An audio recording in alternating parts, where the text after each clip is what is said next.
Assalamualaikum warahmatullahi wabarakatuh.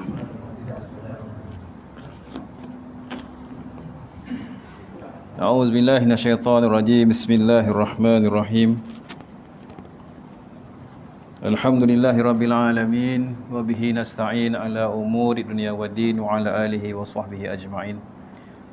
Rabbi shrah li sadri wa yassir li amri wa hlul 'uqdatam min lisani yafqahu qawli. Subhanaka la ilma lana illa ma 'allamtana innaka antal alimul hakim. Wala haula wala quwwata illa billahil aliyyil azim. Qala Allah Ta'ala fi kitabihil aziz, ya ayyuhalladzina amanu taqullaha haqqa tuqatih wa la tamutunna illa wa antum muslimun. Allahumma salli ala sayyidina Muhammad wa ala ali sayyidina Muhammad. Allahumma rabbi yasir wa la tu'assir wa tamim bil khair, amma ba'd. Radina billahi rabba, kami redha Allah sebagai Tuhan kami, wa bil islam dina, kami redha Islam itu agama kami, wa bi Muhammadin nabiyyan wa rasulah, kami redha Nabi Muhammad sallallahu alaihi wasallam nabi dan rasul kami. Yang bagi tuan pengurusi dan juga ahli tuan-kuasa surau, Fadil, Tuan Imam, Tuan Bilal, Tuan-Tuan Haji, Puan-Puan Hajah, Tuan-Tuan Guru, para asatizah, ayah-ayah, ibu-ibu, tuan-tuan dan puan-puan yang dirahmati Allah Ta'ala sekalian. Apa khabar semua? Alhamdulillah. Pertamanya bersyukur kita kepada Allah Subhanahu Wa Ta'ala kerana dengan izin, limpah dan inayahnya hari ini kita masih lagi diberikan kesempatan Allah Ta'ala, masih lagi diberikan kenikmatan oleh Allah Subhanahu Wa Ta'ala, masih lagi diberikan peluang dan ruang oleh Allah Subhanahu Wa Ta'ala untuk kita sama-sama hadir di rumah Allah Ta'ala ini, ya, untuk kita sama-sama juga menunaikan kewajipan kita kepada Allah Subhanahu Wa Ta'ala dan juga sunnah baginda Nabi sallallahu alaihi wasallam, salat maghrib berjamaah. Alhamdulillah. Dan alhamdulillah hari ini kehidupan kita masih lagi dipandu Allah Subhanahu Wa Ta'ala. Allah Ta'ala hadirkan diri kita pada malam ini dalam majlis ilmu yang lain tidak bukan untuk mencari mardatillahi ta'ala, redha Allah Subhanahu Wa Ta'ala. Mudah-mudahan dengan sedikit usaha kita ini, dengan pengorbanan kita ini, dengan mujahadah kita ini, Allah Ta'ala akan bagi ganjaran yang besar di sisi Allah Subhanahu Wa Ta'ala. Dan insya-Allah juga mudah-mudahan ini menjadi amal-amal salih kita yang menjadikan asbab untuk Allah Ta'ala masukkan kita ke dalam syurga Allah Subhanahu Wa Ta'ala, insya-Allah. Ya, namun begitu jangan kita lupakan sahabat-sahabat kita kat luar sana tu, jiran-jiran kita, kawan-kawan kita. Kita doakan mereka mudah-mudahan Allah Ta'ala bagi kekuatan, taufik dan hidayah untuk bersama dengan kita mengimarahkan rumah Allah Ta'ala ini. Dan insya-Allah juga mudah-mudahan kita semua ini akan tergolong dalam satu golongan yang Allah Ta'ala naung di padang mahsyar nanti, yakni golongan yang mana hatinya terpaut, yang hatinya cinta akan rumah Allah Subhanahu Wa Ta'ala, insya-Allah.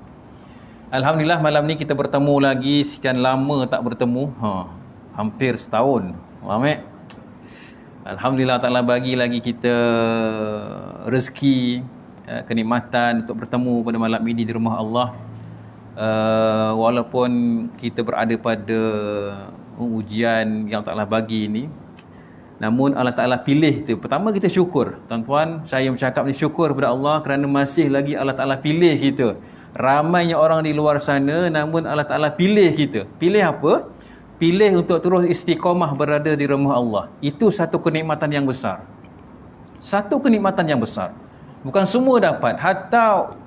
Hatta satu orang yang rumah di sebelah masjid, sebelah surau, sekalipun Allah Ta'ala tak datang kekuatan pun tak dapat.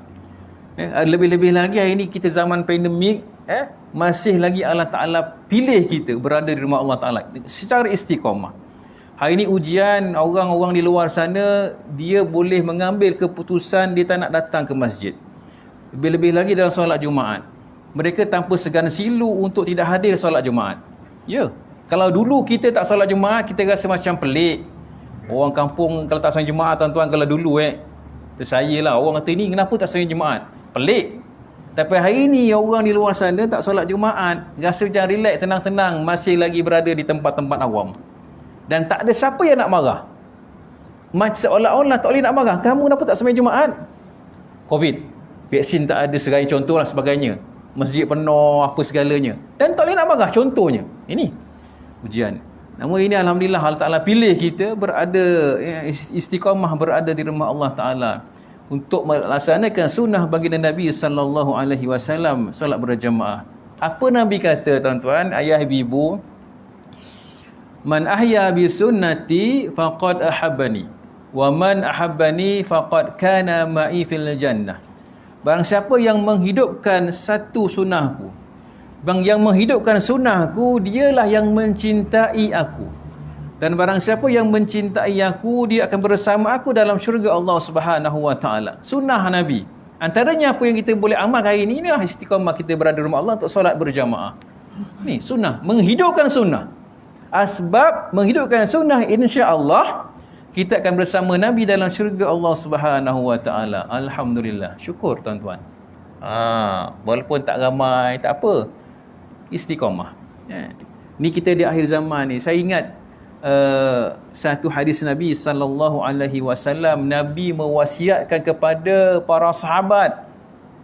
Pada para sahabat tuan-tuan, sehingga mana hadis itu, wasiat itu yang didengar oleh Abi Najih Al-Irbad bin Sariyah radhiyallahu an, seolah-olah wasiat yang terakhir. Bila mana mereka dengar para sahabat ini tuan-tuan, dia rasa seolah ini wasiat terakhir, sehingga mana mengalir air mata mereka, sehingga mana menggetarkan hati mereka bila mendengar wasiat Nabi itu.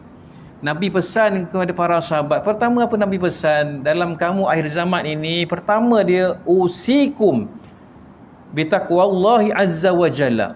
Nabi wasiat apa? Usikum bitaqwallahi azza wa jalla. Bertakwalah kamu kepada Allah. Ini poin yang pertama, key dia. Bertakwa kepada Allah. Kat mana kamu berada, kamu seorang, kamu ramai, walau huru hara hari ini ujian, kamu takwa kepada Allah. Takwa ni penuh lah nak cerita pasal takwa ni tuan-tuan. Fleksibel, sangat-sangat besar dia punya perbahasan dia. Antaranya takwa inilah melaksanakan sunnah, perintah Allah. Ini takwa. Pertamanya Nabi kena takwa. Kerana apa? Bila mana kamu takwa, kamu akan takut kepada Allah. Kamu takut kepada Allah, kamu akan bertakwa kepada Allah. Sejarah telah buktikan dulu. Sejarah buktikan dulu tuan-tuan, umat-umat terdahulu, Firaun dan umatnya, diberi anugerah. Firaun ni kalau imam dia tak sakit contoh, diberi anugerah, namun satu benda yang dia tak buat, apa dia? Tak takwa dan tak takut kepada Allah. Allah Ta'ala musnahkan dia. Begitu juga kaum Ad, yang mana kalau tuan-tuan tengok sejarah kaum Ad ini, dia boleh orangnya besar, dia boleh membina rumah dengan dipahat batu tu. Ni peninggalan kaum Ad itu. Namun satu perkara yang membinasakan dia, apa dia? Tak takut akan Allah, tak takwa pada Allah. Maka Allah Ta'ala binasakan dia. Ni. Maka Nabi pesan pada para sahabat sehingga mana boleh menggetarkan jiwa mereka. Pertama Nabi kata, usikum bitaqwallahi azza wa jalla. Takutlah kamu, takwalah kepada Allah Subhanahu wa taala. Ini ujian akhir zaman ni. Pertama-tamanya saya nak berpesan dengan diri saya, takwa pada Allah. Takutlah engkau kepada Allah. Banyak perbahasan dia. Yang pertama. Yang kedua, saya teringat di situ, Nabi bersabda lagi, wasam'u wa ta'ah fa in ta'amara 'alaikum 'abdun. Kamu mendengar dan taat kepada pemimpin kamu, walaupun pemimpin kamu di kalangan seorang hamba. Dalam hadis Nabi yang lain saya teringat, as-sam'u wa ta'ah 'alal mar'il muslim. Mendengar dan taat kepada pemimpin wajib ke atas setiap orang Muslim, orang Islam, wajib. Fima ahabba wa kariha. Kalau perintah itu yang dinyatakan oleh pemimpin, pada kita tak suka, pada kita tak suka, macam tak seronok arahan itu. Selagi mana perintah itu, arahan itu tidak melangkau hukum syarak ke arah kemaksiatan, wajib kamu mendengar dan taat. Ini Nabi pesan pada kita hari zaman ini, as-sam'u wa ta'ah wa in ta'amara minkum 'abdun 'alaikum 'abdun. Dengar dan taat kepada pemimpin kamu, walaupun pemimpin kamu di kalangan satu orang hamba. Ini selagi mana perintah itu tidak menyuruh kepada perkara yang mungkar. Ni yang ketiga, Nabi berwasiat, kalau kamu hidup selepas ini, kamu akan lihat fasayara ihtilafan katsira. kamu akan lihat hari ini kalau kamu panjang umur, Nabi bersabda kepada para sahabat, kamu akan lihat apa dilihat? Ihtilafan katsira. Perselisihan yang banyak. Tuan-tuan, ini selisih banyak dalam perkara apa saja, baik dunia dan juga agama. Pendapat orang ini, kamu banyak berselisih. Dan bila mana kamu, tuan-tuan, taraktu fikum amraini lan tadilu tamassa'tum bihima kitaballahi wa sunnata nabihi. Aku tinggalkan dua perkara yang kamu tak akan sesat selama-lamanya. Apa dua perkara ini? Al-Quran dan juga sunnah. Kamu pegang ini. Dalam hadis ini kamu akan lihat banyak selisihnya. Bila mana lihat banyak selisihnya, Nabi kata apa? Alaikum bisunnati wa sunnatil khulafa ar-rasyidin al-mahdiyyin bin nawajis.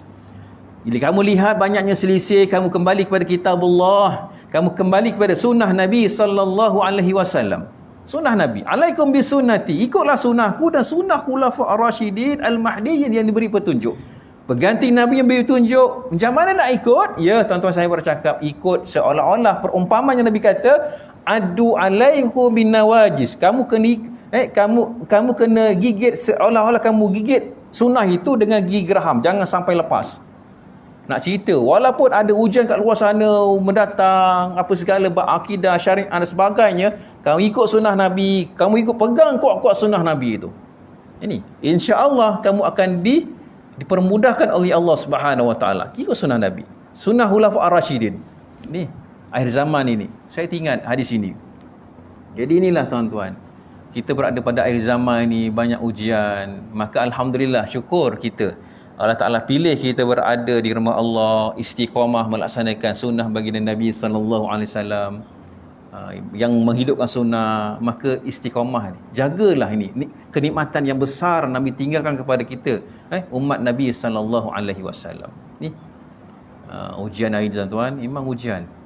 Kita anggaplah ujian ini untuk mendekatkan diri kita kepada Allah Subhanahu Wa Taala.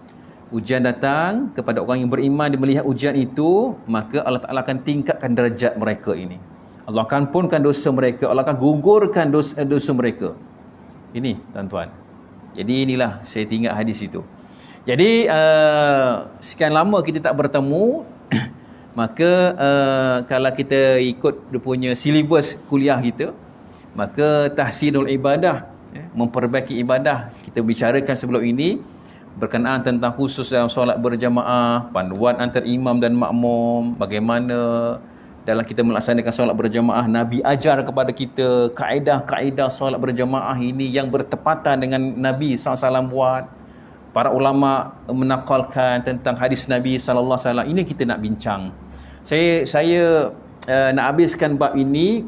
Pertama yang kita bincang dulu tentang adab imam dalam solat berjamaah. Nak habiskan sikit perkara yang ke-6. Nanti insya-Allah kita akan masuk bab apa dia? Bab adab makmum dalam solat berjamaah. Kita majoriti jadi makmum. Imam seorang je lah kan? Kan? Jadi kita nak fokus kepada para makmum ni. Kita nak buat perkara-perkara yang makruh dalam solat berjamaah. Kenapa? Para ulama fiqh menjelaskan dalam fiqh Syafi'i, sesiapa para makmum yang membuat satu perkara yang makruh dalam solat berjamaah, dia akan menjadi pembatal kepada pahala solat berjamaah itu. 20 darajat takkan jadi pembatal, pelupus. Jadi rugilah kita. Kita datang untuk solat berjamaah, namun dalam masa yang sama kita buat perkara-perkara yang makruh. Itu. Ini para ulama fiqh menjelaskan. Jadi kita menyambung sikit Mamek tentang adab imam, bukan imam sinilah. Umum, secara umum dalam kitab ini bicarakan pertama dalam silibus ini dia menceritakan pertama adab imam ketika mana nak memimpin solat berjamaah. Selepas itu akan bincang bagaimana adab makmum untuk solat berjamaah. Kaedah kita ni bukan datang-datang orang imam dah, contohlah maaf cakap, datang-datang kita imam dah solat, kita pun solat, maka adabnya kurang. Okey, kita lihat bismillahirrahmanirrahim. Yang ke-6 kita sambung. Tuan-tuan dengar je lah lama tak jumpa Mam dengar-dengar je lah tak dengar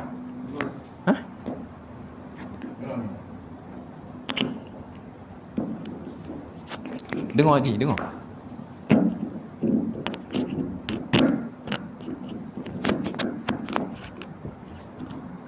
Haji tak dengar, buat dengar je lah Haji. Yeah.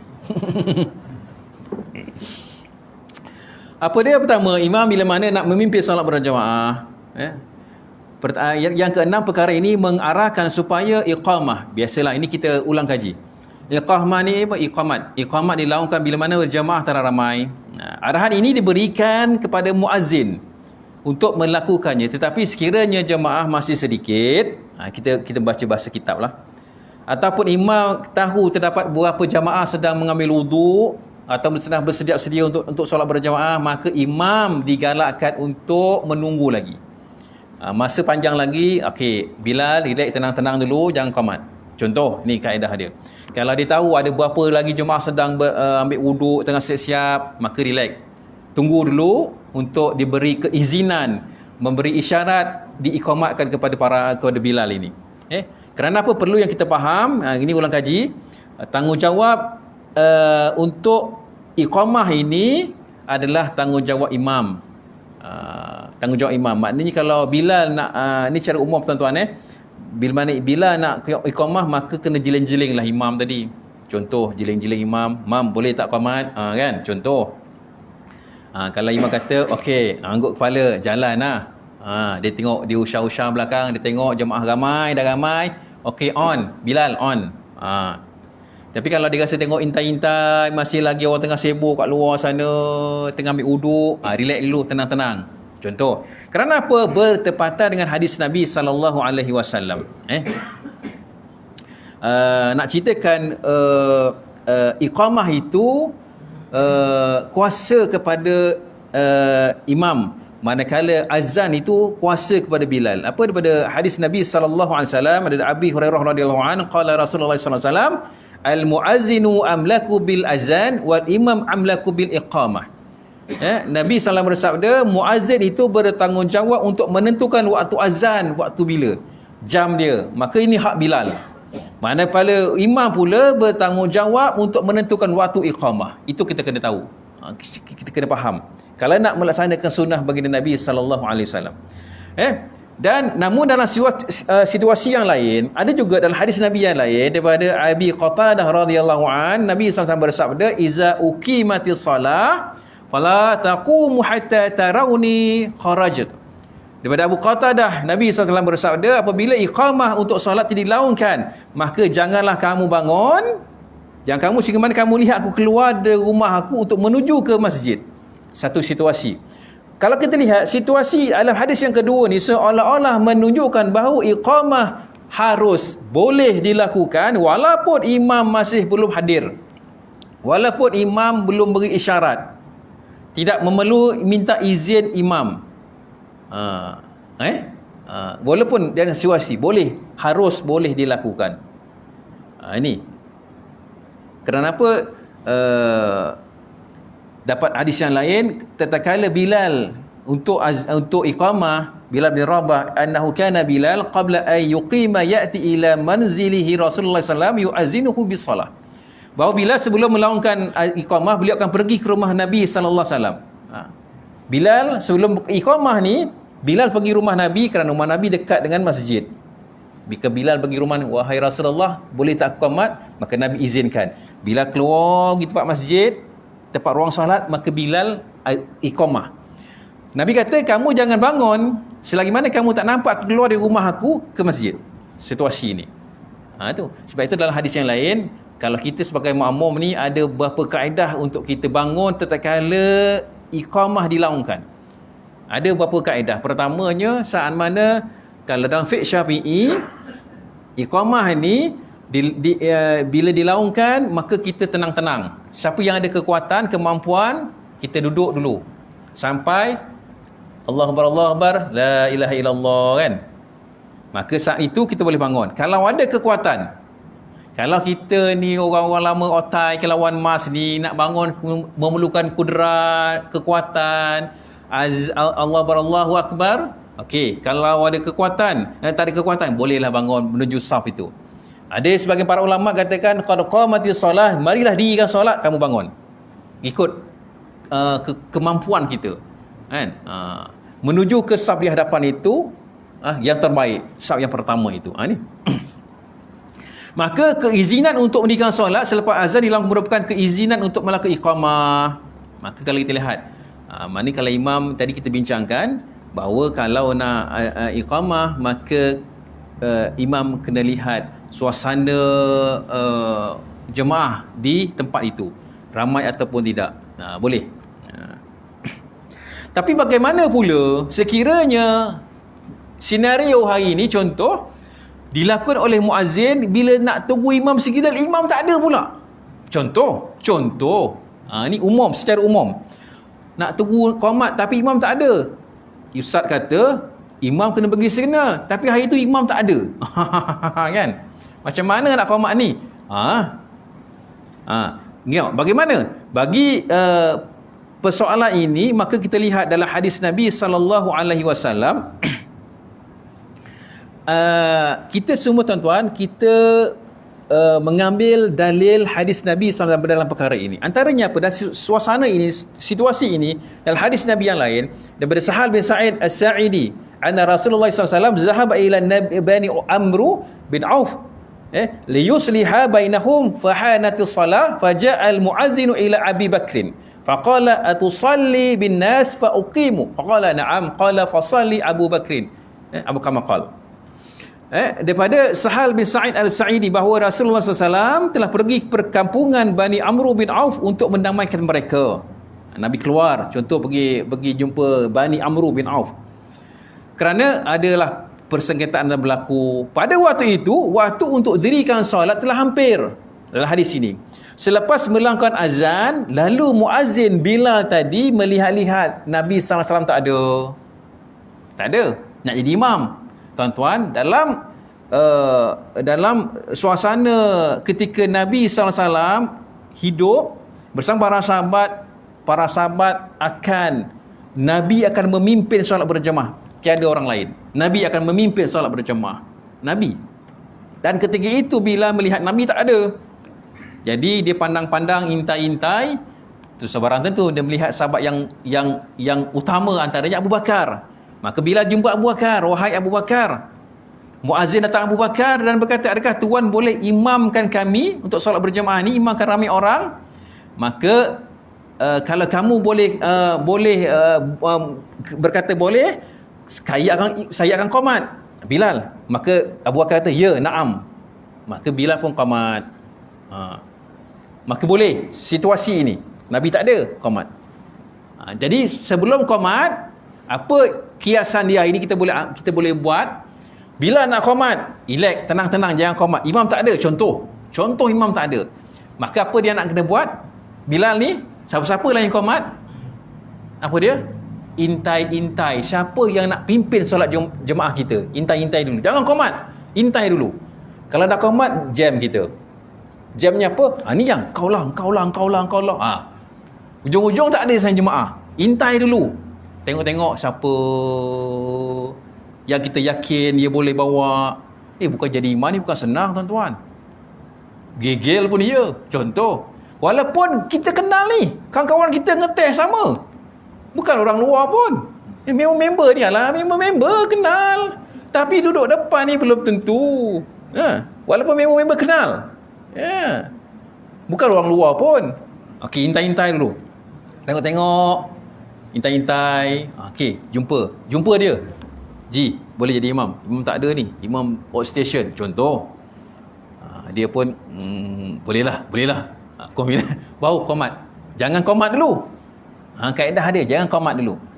Intai dulu, jumpa dia, minta keizinan. Boleh tak? Persetujuannya ada, minta dia mimpinkan solat jemaah. Boleh tak Ji jadi imam? Kalau dia kata boleh, on. Kalau dia pun tak yakin, jangan kau qamat. Relax. Nanti engkau lah akan terjadi. Iya. Intai dulu, chop dulu mana yang kita boleh jadi imam. Intai dulu. Jadi lepas ni bila seorang dalam surau, yang lain cuak takut dia mudah. Tak, contoh. Kan? Maknanya gitu, intai-intai. Boleh. Bila mana ada persetujuan, maka bolehlah qamat, carry on qamat. Tuan-tuan, jadi imam ni kalau tuan-tuan, kita dah ada pengalaman, dah ada knowledge tentang jadi imam ni, mudah je insya-Allah. Jangan baca surah yang pelik-pelik, tuan-tuan, ya. Baca surah yang favorite kita baca. Apa surah yang favorite kita baca? Kalau surah An-Nas ke surah Ikhlas, baca surah Ikhlas. Baca apa yang kita boleh favorite. Jangan kita syok jadi imam nak baca surah yang panjang-panjang, tak payah. Baca surah favorite kita. Apa favorite kita? Takkan Alam Nashrah tak hafal. Takkan Qul ya ayyuhal kafirun tak hafal. Baca itu. Walaupun aku jadi imam, itu tahulah kalau dia jadi imam surah kafirun lah. Baca, lantak orang nak cakap apa.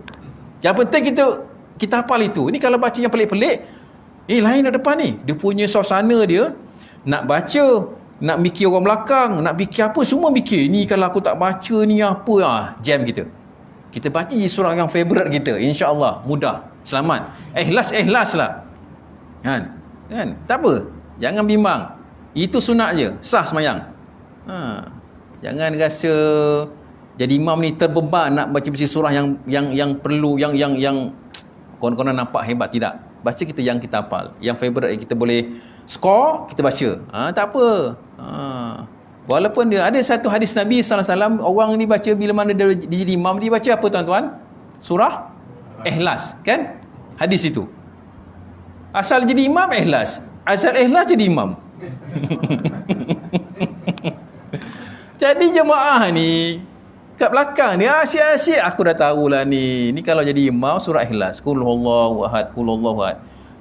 Agaknya dia tension dah abang Dia jumpa Nabi lah. Nabi, ya Rasulullah, ni tempat kami, kampung kami, dari satu orang imam tu, dia kalau baca imam, jadi imam dia baca surah Ikhlas, kami jemulah, asyik baca Ikhlas, baca surah lain lah pula. Nabi panggil imam tu.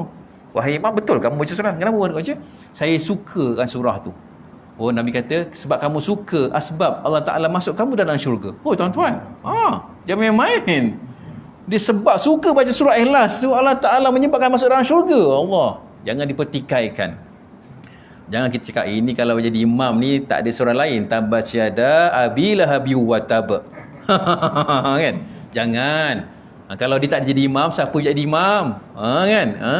Akhir zaman ini, betul hadis Nabi kata, akhir zaman ramainya orang ramai tapi tak ada seorang menjadi imam. Ni hadis itu. Ramainya orang nak tunggu berjamaah, tak ada seorang yang jadi imam. Pula member bawa balik umrah, setahun tak pergi umrah, dapat pergi umrah, balik pakai jubah, pakai songkok, serban, semangat umrah tu ada, pergi surau. Tuk imam tak ada, member kena tolak jadi imam. Jadi imam kena tolak pula. Aku baru semangat jadi balik umrah ni, besok tak datang. Dah kena tolak jadi imam. Solat zuhur boleh bedah lagi, orang tak dengar. Kena maghrib isyak subuh, kan? Jam, kan? Contoh, tenang-tenang tuan-tuan, kalau hari Jumaat jangan beban nak baca surah sejadah, jangan relax. Sejadah tu sunat je. Baca surah yang tuan-tuan hafal je. Ini kadang orang satu masyarakat ni bila Jumaat dia jadi imam, takut apa surah sejadah. Jangan. Baca surah yang apa tak apa, sunat itu. Baca surah apa yang tuan-tuan hafal, baca. Jangan meletakkan baca surah sejadah tu satu kewajipan. Jangan. Dia sunat. Kalau ada kemampuan silakan. Kan? Kemampuan silakan. Tapi kalau tak mampu, baca surah apa yang Wadduha yang saya boleh hafal, baca. Jangan baca ni. Kerana apa? Kalau orang cuba, ada sebagian orang di luar, dia nak dapatkan sejadah itu, baca surah sejadah, apa dia tak jaga tajwidnya, segalanya, lagi tonggang langgang, lagi tak dapat apa-apa. Biar dia baca satu surah yang dia boleh skor, itu lagi baik. Haji nak azan ke? Belum Belum azan ke apa? 7 minit? Belum lagi, okey. Oh, jam tu cepat nipu jam tu. 85 minit, saya ingat dah nak azan. Okey, tak apa. Ni. Maka ini, maknanya kita dah faham lah maknanya. Pertama tadi imam tengok suasana, bila kena faham bagaimana nak qamat, tengok intai-intai. Kan. Jadi bila mana ada persetujuan maka boleh qamat. Okey, seterusnya. Bila mana sudah menjadi imam, dah dilantik menjadi imam untuk mimpin solat berjamaah, pertamanya apa sunnah Nabi sallallahu alaihi wasallam, maka kena lihat di belakang. Maka bila nak solat itu tuan-tuan, kaedah dia pusing belakang. Ini yang Nabi ajarkan kepada kita. Nabi bila mana nak mulakan solat, Dia berpaling ke arah makmum, pusing ke belakang. Contoh, ini saya jadi imam, saya pusing lah. Lihat-lihat, kalau jemaah kita ni belum bersedia, istau li solat rahimakumullah, hadis Nabi. Rapatkan saf, contoh kalau hari ni pandemik, luruskan saf, tak dapat rapat, lurus. Kerana apa? Ada sebahagian orang yang dalam suasana solat berjemaah ini, dia melakukan perkara-perkara yang makruh. Contoh, saf yang pertama ada belum penuh, satu orang belum penuh, dia membina saf yang kedua. Apa hukum dia? Makruh, tuan-tuan. Walaupun sah, walaupun semayang tuan-tuan kat belakang sana sekalipun, dalam satu bangunan tetap sah. Tetapi apa hukum dia? Makruh. Bila sebut makruh, tadilah dia buat satu perkara yang makruh dalam solat berjamaah, dia akan menjadi pembatal pada fadilat berjamaah tadi. Rugi. Maka kita yang ada knowledge tentang kaedah solat berjamaah ini, kita faham sendiri. Oh, intai-intai, sana ada kosong, pergi. Jangan kita nak rasa kipas kat belakang ni, sana tak ada kipas, contoh. Kan? Sana hujung tak ada kipas, contoh. Di belakang ada kipas, cantiknya, aircon, sinilah sedap, selesa. Dia biarkan kosong di sana, contoh. Maka penuhilah kosong di saf yang pertama itu. Jangan, kerana apa kita buat di situ? Kita buat perkara yang makruh. Ini. Sebab itu imam, sunnahnya dia kena lihat di belakang. Kerana hadis Nabi sallallahu alaihi wasallam, antaranya dari Anas bin Malik radhiyallahu an, qala Nabi sallallahu alaihi wasallam, uqimatis salah fa aqbala alaina Rasulullah sallallahu biwajhi fa qala uqimu sufufakum wa tarasu fa inni arakum min wara'i zuhri.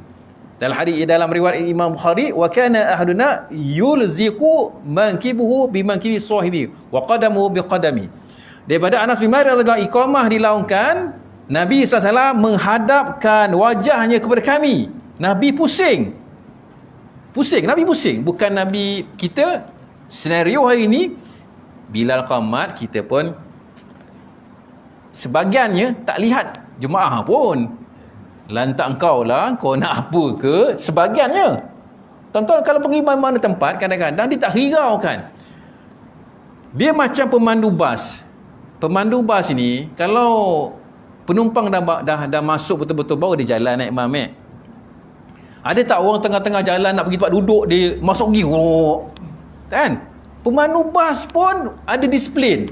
Pemandu bas, orang tengah nak bawa beg pergi tempat duduk, dia dah jalan ataupun dia dah duduk baru dia jalan. Dia dah duduk baru jalan. Itu orang bawa bas, apatah lagi yang bawa pimpin solat berjamaah ini. Kena ada semua dah ready, barulah kita solat. Contoh kaedah hadis. Sebab itu Nabi pusing belakang. Nabi lihat jemaah, para sahabat, kalau mereka masih lagi belum penuhi ruang-ruang kosong, masih lagi belum rapat, Nabi pergi rapatkan bahu-bahu mereka. Nabi pergi. Ini antara punca Nabi SAW, antara punca yang kadang-kadang umat Islam ini ada perpecahan. Ni sebelum pandemik lah kita cerita yang sunnah pada dasar hadis ini. Kerana apa? Merapatkan saf ini, Allah Ta'ala akan merapatkan hati-hati kamu. Nak dapat kesatuan ummah, kesatuan hati ini antaranya bermulalah di masjid, bermulalah di solat berjamaah. Kerana apa? Bila mana kamu merapatkan saf, insya-Allah Allah Ta'ala akan rapatkan hati-hati kamu. Ini. Itu sunnahnya. Nabi lihat bagaimana para sahabat semayang, pusing belakang. Kalau kita contohnya, kalau kita ni power betul jadi imam, memang power. Power macam mana? Kalau belakang kita raja sekalipun, PM ke sebagainya, kalau kita belum on, dia tak boleh. Nak power tak power imam ni. Kalau dia kata tak puas hati, rapat-rapat, tuan-tuan rapat. Itu power betul imam ni. Amen. Sebab itu orang tak boleh nak pertikaikan. Kalau dia tak mulakan solat berjamaah, tak boleh. Dia kalau dah puas hati, maka boleh dia solat. Maknanya kalau kita lihat, kalau contoh, maaf cakap, kalau dia lihat sana resap yang kedua, ada dua orang tapi dia lebih kepada kanan. Dua orang tapi lebih kepada kanan. Agak boleh ataupun tak? Makruh. Maka kuasa imam untuk menyuruh tuan-tuan pergi ke tengah untuk dapat center tu. Ini walaupun ke kanan makruh, walaupun dia ke kiri makruh. Dua orang. Walaupun ada hadis yang lain dia menarik, itu yang fahamlah. Yang kita ambil secara umum. Maka menjadikan imam sebagai di tengah-tengah center itu. Maka suruh dia di tengah, jangan dia duduk tepi. Tuan-tuan ada knowledge, boleh. Kalau orang yang tak ada knowledge lain cerita lah, yang tak ada ilmu. Tapi yang ada orang ada ilmu ni dah sentiasa saban hari kuliah, insya-Allah, maka dia faham. Kita kena faham sendirilah. Ini kaedah yang Nabi ajar kepada kita. Ini belum lagi 9 lagi. Dan begitu juga suasana solat berjemaah, dia termasuk juga suruhan itu pada solat Jumaat, sama juga. Dan ada orang kata, mungkin ada yang bertanya, syarat-syarat antara khutbah dan solat Jumaat ini mesti ada muwalat. Muwalat ni dia tidak terpisah. Kan syarat dia lepas khutbah imam turun, khatib turun untuk mimpin solat Jumaat. Dan orang kata kalau memberi peringatan kepada para jemaah, putus muwalat tadi. Tidak. Dalam kaedah untuk solat, dia tuan-tuan, erti kata yang terpisah tu bagaimana? Diberi gap untuk sesuai untuk menunaikan solat 2 rakaat yang ringkas. Agak kalau beri penerangan tu sampai solat 2 rakaat tak? Tak sampai. Orang sampai 2 rakaat, penerangan dia sampai tak 2 rakaat tak? Maka dalam tempoh itu dia masih dikira muwalat, tidak terpisah. Maka beri peringatan. Baru betul azan.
Kita sambung sikit.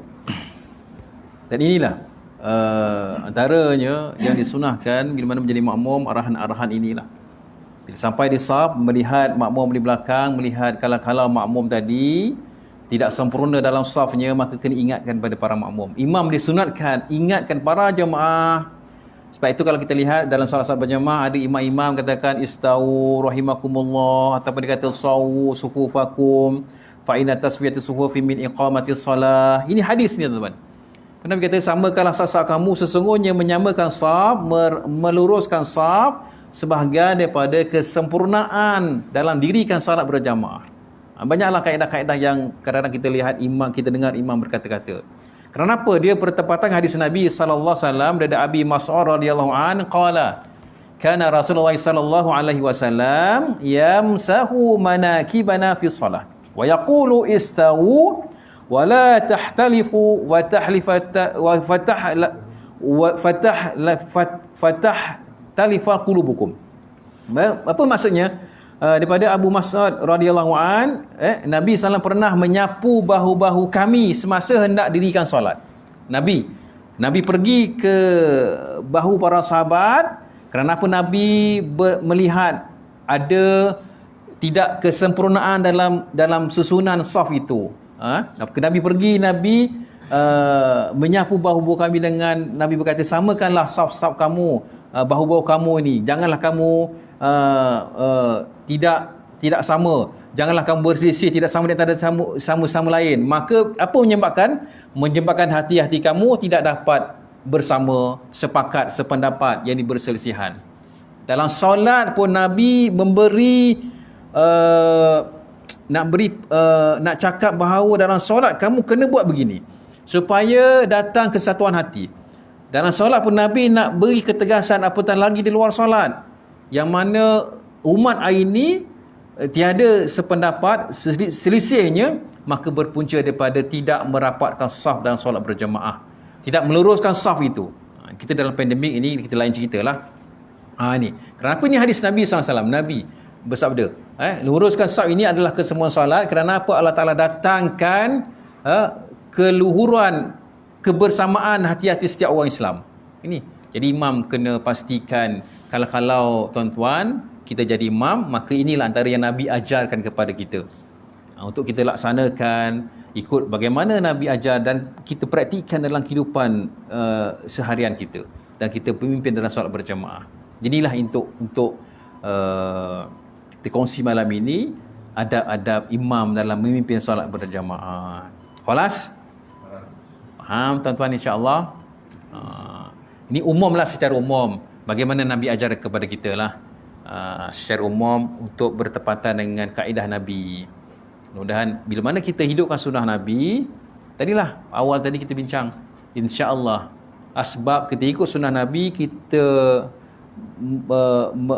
mendukung sunnah Nabi, insya-Allah kita akan bersama Nabi dalam syurga, hatta menjadi imam ataupun makmum sekalipun.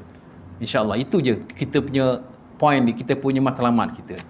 Wallahu alam. Oh ni dia. Guna dia. Dalam adab jadi imam ini, kalau ikut sunnah, setiap kali nak sembahyang, imam kena pusing belakang menghadap makmum, walaupun makmum seorang. Ya, sunnahnya. Betul? Jadi bisa disebut imam tu kena pusing belakang, tengok kalau ada makmum yang sedang wuduk ke. Itu belum, maksud yang wuduk belum lagi, sebelum qamat. Sebelum qamat. Yang wuduk tadi. Okey, jadi kalau misal kata setelah qamat, maknanya adakah perlu imam itu menunggu kedatangan makmum yang memang senario kebiasaan di surau tu gitulah keadaan? Kalau dah qamat, jangan tunggu lagi. Sebab itu asasnya bila nak beri satu nasihat, peringatan, jangan qamat dulu. Jangan qamat dululah. Kalau dia memang regular, dia memang lambat je, jalan terus. Jadi maknanya dalam kes ni, jadi yang saya faham, sebelum bila nak melakukan qamat, dia kena minta izin dengan imam. Ya. Betul kan? Ya. Itu dia punya adabnya lah. Hmm. Minta izin sehingga imam memberi signal ataupun beri Ya. kan.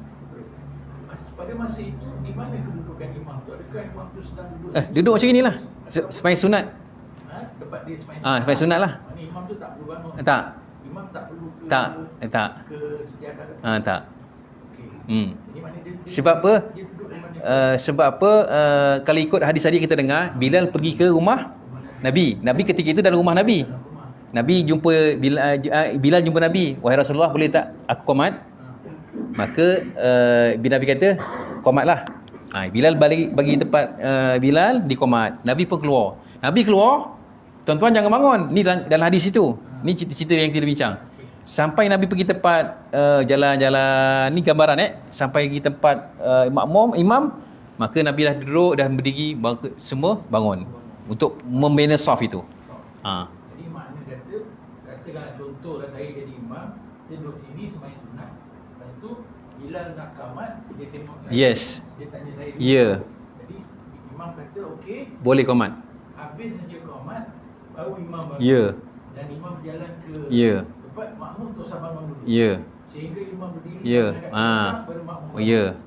Jadi itu adabnya yang Ya, dalam hadis sini kita bincang ni lah. Macam tu kan. Kaedah dia lah. Jadi mana kalau ada makmum yang bangun buru-buru, bangun pasang sejadah dia sendiri, itu tak sesuai lah. Tak apa adabnya lah. Boleh tapi adab yang kita baca hadis tadi Tapi dia masuk tak dalam makruh ke apa? belum mula solat lagi. Dia belum solat. Dia yang makruh dalam dah mula solat. Okey Ji? Ustaz, saya nak tanya Ustaz, baru-baru berlaku lah, Boleh. sekala dah masuk waktu maghrib atau dulu imam tak ada, imam tak sampai-sampai, tak ada, semua imam pun tak ada, kebetulan yang ada semua tak ada, waktu dah sampai, panggil waktu istiqamah tu dah habis, pada 11, satu orang datang tanya, boleh? Waktu 7 suku, pukul sebarang maghrib, apa hukum Ustaz?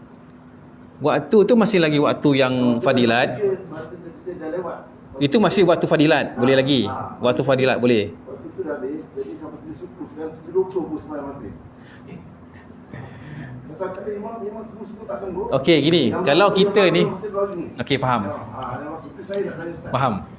Jadi kalau kita yang jadi contohlah kita ni, kita boleh kita nilai diri kita.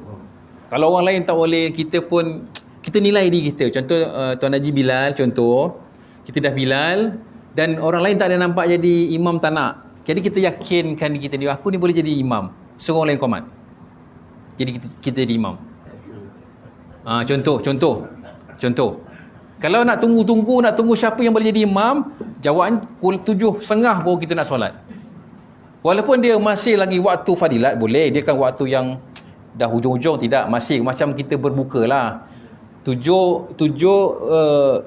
azan, maka tempoh berbuka tu waktu-waktu Ramadan kan bagi 15 minit untuk orang berbuka di rumah, 7 suku bersolat. Maka dia tempoh itu waktu yang fadilat juga, waktu awal, tak ada masalah. Cuma kalau dalam hal ini, kalau kita nanti imam tak tunai solat ni, jadi kita kena declare diri kita ni, aku boleh tak? Aku ni boleh jadi imam. Walaupun tak sehebat imam 1, imam 2, ini bidang terjun yang imam, contoh, maka kita carry on. Suruh orang lain qomat. Masa saya nak tanya tadi, Hukum dia 7 suku tu sebenarnya masih ada. main waktu fadilat boleh. Waktu fadilat boleh. Waktu fadilat. Itu yang saya nak. Boleh, tak ada masalah. Waktu masih lagi di awal waktu. Itulah wallahu alam. Apalah sih? Ada yang tanya? Aja, tak apalah, aja follow je. Okey. Apa nasihat Ustaz? Katakanlah saya kan, saya tunggu sampai qamat bunyi baru saya datang. Okey. Apa nasihat Ustaz? Terlampau kalau dah tertanya, kita pun jawab sikit-sikit lah apa kita faham. Kalau kita datang, kita membuatkan satu jemaah itu mendatangkan kemudaratan, punca daripada kita, maka hukumnya bukanlah berdosa, tapi boleh menjejaskan jemaah-jemaah yang lain. Barangkali mereka ada hajat yang lain, kan? Dan kita ni contoh, dah memang kita ni dilantik menjadi imam, contoh, memang kena on time lah. Kalau tak ada masalah, kalau tak ada uzur syar'i, maka on time. Mana kadang-kadang ada sebagian orang di luar sana, dia suka, memang sunnahnya imam ni kena lambat sikit. Lambat. Tapi tak adalah lambat, jangan memang dan lambat. Dia sunnahnya memang imam tu memang kena lambat. Kalau sembahyang Jumaat pun dia kena lambat. Paling lambat lah. Maka dalam hal ini, kalau aku tak datang ni, confirm tak ada orang jadi imam. Baik datanglah. Kerana apa dia boleh menjejaskan solat berjemaah tadi? Pula-pula kalau yang kita semayang ni kita dah ada sikit kefahaman dalam solat berjemaah, pula yang mimpin imam tadi dia tak faqih. Tak faqih maksudnya kita datang lambat, imam dah pensek kita nak datang lambat supaya orang lain jadi imam. Contoh, tuk yang jadi imam tadi tak faqih. Dari segi qarinya tak cantik, kaedah fiqahnya dia tak apa faham. Lagi tak teruk, kita ni yang ada ilmu duduk kat belakang. Supaya orang kata tak sah kita semayang. Sebab membiarkan orang yang tak faqih tadi memimpin solat jemaah kita. Sedangkan orang yang faqih tadi duduk di belakang. Sengaja. Kalau dia lambat, uzur syar'i lain lah. Cerita nak pergi semayang ni, tiba-tiba sakit perut. Lain cerita. Tapi dia sengaja relax. Malah lah, biar jadi orang. Tutup yang jadi imam tadi, dia tak faqih. Itu. Hati-hati, takut-takut dia sah. Tapi kita yang faqih ni, yang tahu tentang solat berjemaah, kita ni takut tak sah ni. Itu kaedah dia lah. Wallahu a'lam. Khalas? A'udzubillahi minasyaitonirrajim. Bismillahirrahmanirrahim. Alhamdulillahirabbil alamin wassalatu wassalamu ala asyrafil anbiya'i wal mursalin wa ala alihi wa sahbihi ajma'in.